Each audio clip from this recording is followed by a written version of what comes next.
Vous voyez ce croissant, il a un pouvoir sur moi. Quel est-il?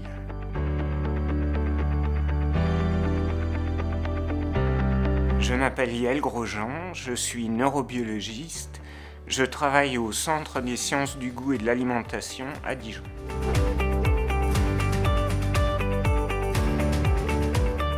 La neurobiologie, elle cherche à comprendre comment le système nerveux fonctionne. Ce système nerveux, c'est par exemple ce qui compose le cerveau, ce qui compose également les nerfs qui vont détecter notre environnement olfactif, gustatif, mécanosensoriel, qui vont envoyer des signaux issus de cet environnement vers notre cerveau, et c'est le cerveau qui va traiter ces informations pour en donner un sens et provoquer un comportement adapté. Comprendre quelles sont les bases moléculaires et cellulaires qui sont à l'origine de ce comportement et du fonctionnement de ce système nerveux, c'est la tâche du neurobiologiste.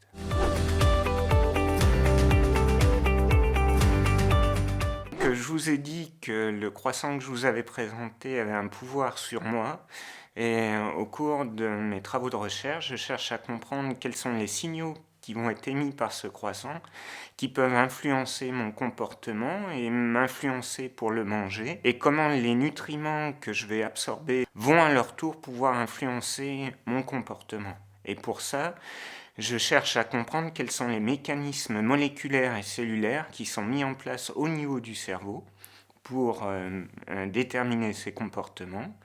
Et dans ce cadre, j'utilise un modèle neurobiologique qui est la drosophile, puisque c'est une toute petite mouche qui sert de Lego pour le chercheur, et à partir duquel il peut manipuler les gènes et en découvrir la fonction et comment ces gènes vont influencer l'activité des cellules et ainsi déterminer au niveau du cerveau son activité et les comportements qui vont en découdre.